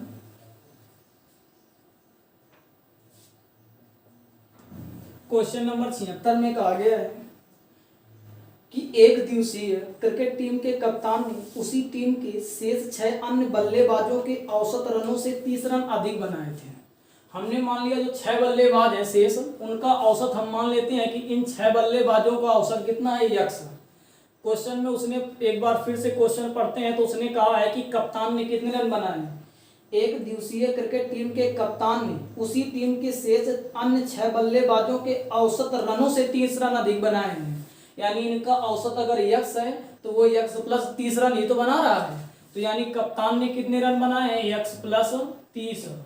और ये 6 बल्लेबाज हैं और हर बल्लेबाज का औसत यक्स है, तो ये टोटल 6 बल्लेबाज कितने रन बनाएंगे, तो 6 का गुणा करा देंगे। तो यानी हमने देखा कि ये 6 बल्लेबाज रन बना रहे हैं 6 यक्स, कप्तान अकेले रन बना रहा है यक्स प्लस 30।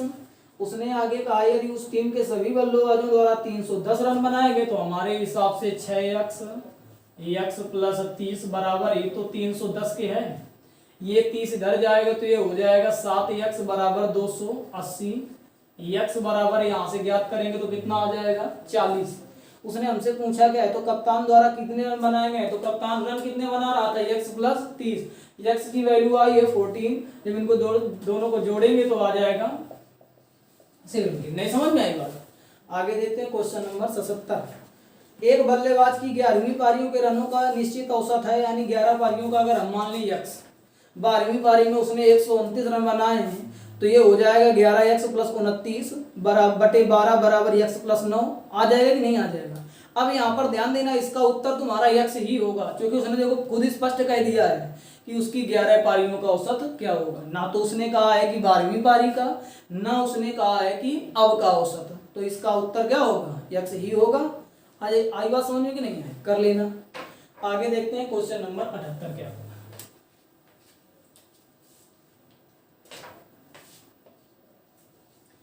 क्वेश्चन नंबर 78 में कहा गया है कि एक कार, जीप और ट्रैक्टर की गति 3 वाहन है। कार अनुपात जीप अनुपात ट्रैक्टर, ये 3 वाहन है और इनकी गति का अनुपात दिया गया है। क्या दिया गया है, 3:5:2। कार की गति 3 है, जीप की गति 5 है और ट्रैक्टर की गति 2। जीप की गति ट्रैक्टर की गति से 250% है, का की 250% है, जो 12 घंटे में 360 किलोमीटर दूरी तय करता है। कौन 12 घंटे में 360 किलोमीटर दूरी तय करता है। अगर जीप की बात की जाती है, कार की भी बात की जाए तो कहा जाता कि ये इतनी दूरी तय करती है। उसने कहा है कि जो 12 घंटे में 360 किलोमीटर दूरी तय करता है, कौन तय करता है, ट्रैक्टर। यानी हमने देखा कि ट्रैक्टर के बारे में उसने बताया है कि वो समय लेता है 12 घंटे का और दूरी कितनी तय करता है, 360 किलोमीटर। अगर हम ट्रैक्टर की चाल निकालना चाहें तो चाल बराबर फार्मूला सबको पता होता है दूरी बटे समय। दूरी 360 है, समय 12 घंटे है, तो इसकी चाल कितनी आ जाएगी, 30 किलोमीटर प्रति घंटा। उम्मीद करते हैं ये भी समझ में आया होगा। नहीं समझ में आया, अर्थात ट्रैक्टर की चाल कितनी आई, 30 किलोमीटर प्रति घंटा। इस अनुपात के हिसाब से ट्रैक्टर की चाल कितनी है, 2। तो 2 बराबर बताओ 30 के कर सकते हैं कि नहीं कर सकते हैं। 1 बराबर आ गया कितना, 15 के। आगे उसने पूछा है कार और जीप की औसत गति कितनी है। तो यहाँ से इस अनुपात के हिसाब से कार और जीप का औसत कितना होगा। इस अनुपात के हिसाब से कार की गति 3 है और जीप की गति 8 है। तो इसके हिसाब से दोनों का योग 5 3 कितना हो गया 8। औसत निकालेंगे 2 का भाग कराएंगे तो इस हिसाब से इनका औसत 4 ही तो है। आई बात समझ में कि नहीं है? तो 1 बराबर 15 के दोनों तरफ 4 करा देंगे तो 15 चौको 60। क्यों 4 कराया एक बार देख लेते हैं। कार की 3, जीव की 5, इसके हिसाब से इनको दोनों का योग आया 8। औसत का आगे आया, चूंकि 2 वाहन है तो 2 का भाग कराएंगे तो इस अनुपात के हिसाब से औसत 4 ही तो आया। सीधे डायरेक्ट। एक तरीका यह भी था कि कार की अलग निकालते तो 3 बराबर निकालते 15 से 45 आता, जीप की अलग निकालते 75 आता, 45 75 जोड़ते फिर 2 का भाग कराते तो भी 60 ही आता। तो वही चीज हम एक बार सीधे गुणा करा देते हैं। ये सब कैलकुलेशन सॉल्व करने के तरीके हैं कि सीधे हो जाएगा, यहाँ पर क्या होगा कैलकुलेशन बड़ा हो जाएगा, सवाल भी बड़ा हो जाएगा, वहां पर हमारे पास समय का अभाव रहता है। तो इस प्रकार से हमने ये चैप्टर औसत भी अच्छी प्रकार से खत्म कर दिया। अगले वीडियो में मिलते हैं नेक्स्ट चैप्टर के साथ। धन्यवाद।